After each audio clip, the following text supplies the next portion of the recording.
اس مسیح کی علامتوں میں جیسا کہ آپ نے فرمایا صرف حکم عدل کی نہیں، ایک دجال کی بھی علامت ہے. اس دجال کے قتل کا بھی ذکر ملتا ہے. تو مرزا غلام احمد صاحب قادیانی نے دعویٰ تو کر دیا کہ میں روحانی طور پر وہی مسیح ہوں، مگر کون سا دجال ہے جس کو قتل کیا، اور وہ دجال آیا بھی ہے کہ نہیں، یہ بحث اٹھے گی تو معاملہ حل ہوگا. اب آپ دیکھیے کہ دجال کی علامتیں رسول اللہ صلی اللہ علیہ وسلم نے کیا بیان فرمائی ہیں. ایک علامت یہ ہے کہ دیو ہیکل ایسا بڑا کہ اس سے بڑے حجم کا انسان کبھی کسی نے نہیں دیکھا. اس کا سر گویا آسمان سے باتیں کر رہا ہوگا اور کلاؤڈ لائن سے اوپر تک اس کا عروج ہوگا. ایک آنکھ اندھی یعنی دائیں آنکھ، اور بائیں آنکھ ایسی روشن کہ زمین کی پاتال تک کی خبر لائے گی، نیچے تک اترے گی. یہ وجود ہے دجال کا جو دنیا کو بے قابل ہوگا اور ان پر حکومت کرے گا. اس کی مزید علامتیں کیا ہیں جو حدیث میں ملتی ہیں، جب تک آپ ان کی طرف توجہ نہیں فرمائیں گے آپ دجال کو پہچان ہی نہیں سکتے. اول یہ کہ کیا خدا کی خدائی میں وہ تاریخ جو قرآن نے محفوظ کی ہے کہ آج تک اس قسم کی دیو مالائی کہانی پہلے بھی پیش ہوئی ہے؟ اگر یہ نہیں ہوئی سوائے طالوت علیہ السلام. ہاں عرض کرتا ہوں، دیو مالائی تب بنتی ہے اگر لفظاً اس کو یہی سمجھیں. اگر اس کی تہ میں پیغام پڑھیں تو یہ دیو مالائی کہانی بننے کی بجائے ایک عظیم الشان ایسی پیشگوئی بنتی ہے کہ جس کی مثال انبیاء کی تاریخ میں آپ کو دکھائی نہیں دے گی. ایک سیکنڈ.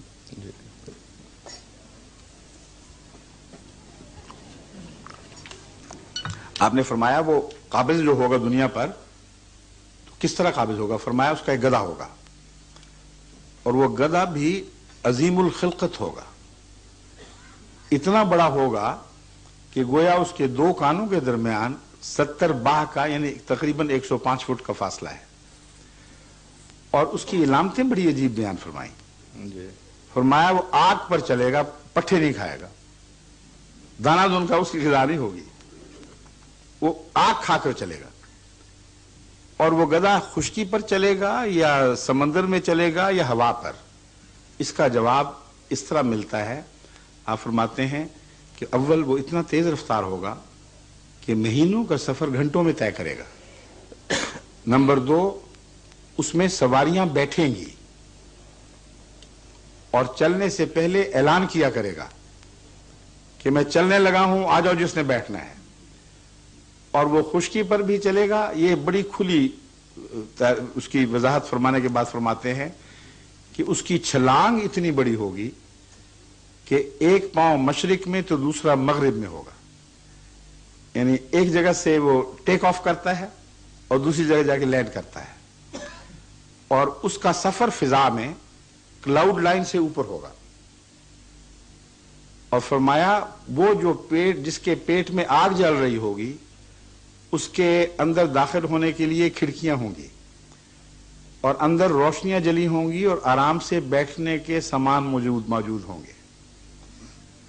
پھر فرمایا کہ وہ سمندر پر بھی چلے گا، اور سمندر پر چلنے کی علامت یہ ہے کہ گھٹنوں تک ڈوبے گا، اوپر باقی باڈی اس کے اوپر رہے گی. اور فرمایا کہ وہ کیا کیا کاروبار کرے گا سمندر پر. فرمایا دجال کی طرف سے وہ گندم اور غذا کے پہاڑ اٹھا کر چلے گا، ان قوموں کی طرف لے کے جائے گا اس گندم کو جو اس کی تائید کرنے والے لوگ ہیں، دجال کے حمایتی ہیں. جو ان کے حمایتی نہیں ہیں وہ چاہے بھوکے مر جائیں، ان کو یہ فوڈ کی یا گندم کی امداد نہیں پہنچے گی. اب مجھے آپ بتائیے کہ کیا یہ لفظاً پیشگوئی پوری ہو چکی ہے یا تمثیلات کی بات تھی اور آپ کو سمجھ آنے لگ گئی ہے کہ دجال کون ہے اور یہ سواریاں کس کی ہیں؟ فرمائیے جناب میں معذرت کے ساتھ عرض کروں گا کہ جہاں تک میں نے مشکات شریف کا یا بخاری شریف کا مطالعہ کیا ہے اس میں دجال کی کیفیت جیسے آپ نے واضح فرمائی ہے یہ میرے علم میں نہیں آئی، البتہ یہ ضرور آئی ہے کہ وہ قوی ہیکل ہوگا، تقریباً 40 روز میں وہ تمام دنیا کا چکر لگا لے گا، اس کی ایک طرف بہشت ہوگا ایک طرف دوزخ ہوگا، وہ آدمی کو چیرے گا پھر زندہ کر دے گا، پھر چیرے گا تو نہیں چیر سکے گا۔ جہاں آپ نے یہ پڑھی تھی نا باتیں وہیں یہ بھی ہیں، لیکن اس میں نہیں اس وقت بحث بیکار ہے۔ آپ گھر جا کے تسلی سے دجال کے متعلق سب روایات اکٹھی کر لیں، ایک بھی روایت میں بیان نہیں کر رہا جس کی سند نہ ہو۔ نہیں جناب میرا عرض میری بات سنیں، اب مجھے پھر موقع دے، میں نے آپ سے وقتی طور پر پوچھا تھا، جی کوئی بات مائک کا مستقل حوالے نہیں کیا ابھی جناب۔ قصہ یہ ہے کہ یہ روایات جو دجال کے گدھے کے متعلق ہیں، اسے کہتے ہیں خرد دجال، یہ صرف پروفیسروں کے علم میں نہیں ہے، یہ عامت الناس کے علم میں ہے۔ خر دجال کا قصہ تو گھر گھر گلی گلی مشہور ہے کہ دجال کا ایک گدھا ہوگا جو آگ کھا کر چلے گا۔ اس کا انکار کرنا میرے لیے تعجب انگیز ہے، کیونکہ آپ کسی مولوی سے پوچھ لیں وہ خر دجال کے مضمون سے خوب واقف ہے، یہاں تک کہ جب 53 میں جسٹس منیر کی عدالت بیٹھی کہ یہ فیصلہ کرے کہ ظلم کس نے کیا، کیوں کرایا گیا، سیاست تھی، مذہب تھا، کیا تھا، اس کی رپورٹ پڑھیں۔ اس میں انہوں نے ایک موقع پر ایک شخص سے پوچھا کہ تم بتاؤ خر دجال آیا ہے کہ نہیں؟ اس نے کہا نہیں ابھی نہیں آیا۔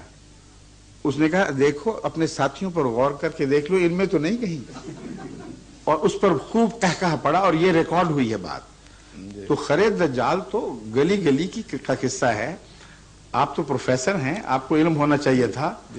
آپ نے تو وہ شعر مجھے یاد کرا دیا کہ پتا پتا بوٹا بوٹا حال ہمارا جانے ہے، جانے نہ جانے گل ہی نہ جانے، باغ تو سارا جانے ہے۔ دیکھیے جناب میں نے یہ جو روایت ہے یہ عام ہے، اس سے کوئی انکار نہیں کرتا۔ آج تک کوئی عالم دین ایسا نہیں جس نے میرا یہ جواب سن کر یہ چیلنج کیا ہو کہ دجال کے گدھے کا جو تصور آپ کھینچ رہے ہیں یا حدیث میں موجود نہیں ہے۔ میرا مقصد یہ نہیں تھا جناب، میرا مقصد یہ تھا کہ جہاں تک میں نے 2 مجموعہ احادیث جو پڑھا ہے بخاری شریف اور مشکات شریف میں، یہ واقعہ اس طریقے سے نہیں، ممکن ہے کوئی اور کتاب ایسی ہو جہاں سے آپ نے مطالعہ فرمائی ہو۔ نہیں میں ہر عالم کی بات کر رہا ہوں، مجھے اکیلا نہ آپ کریں یہاں۔ اس میں میرا تمام مسلمان سنی شیعہ علماء سے اتفاق ہے، وہ سب اس بات پر متفق ہیں کہ جہاں بھی دجال کا ذکر آیا ہے اس کے ساتھ خر دجال کا ذکر بھی ملتا ہے، اور یہ سب علامتیں پائی جاتی ہیں جناب۔ اب سنیے، عیسائی دنیا میں جب بھی میں نے یہ بیان کی باتیں، مثلا آسٹریلیا میں ایک موقع پر ایسا پیش آیا کہ ایک عیسائی پادری صاحب نے لوگوں کو انگیخت کرنے کے لیے سوال کروایا کہ دجال کون ہے، وہ کہیں گے، ہم کہیں گے کہ آپ لوگ ہیں، تو ان کو غصہ آئے گا۔ میں نے کہا دیکھیں میں آپ کو ابھی بتاتا نہیں کہ دجال کون ہے، میں اس کی علامتیں بتا دیتا ہوں، آپ مجھے بتانا کہ آپ سمجھے ہیں کہ نہیں۔ جب میں نے یہ حدیث پڑھنی شروع کی تو بیک آواز بول اٹھے کہ ہم سمجھ گئے۔ یہ سواریاں ہیں جو عیسائی قوموں نے ایجاد کیے ہیں، اور ان کے 2 پہلو ہیں جو اس حدیث میں بیان ہوئے ہیں۔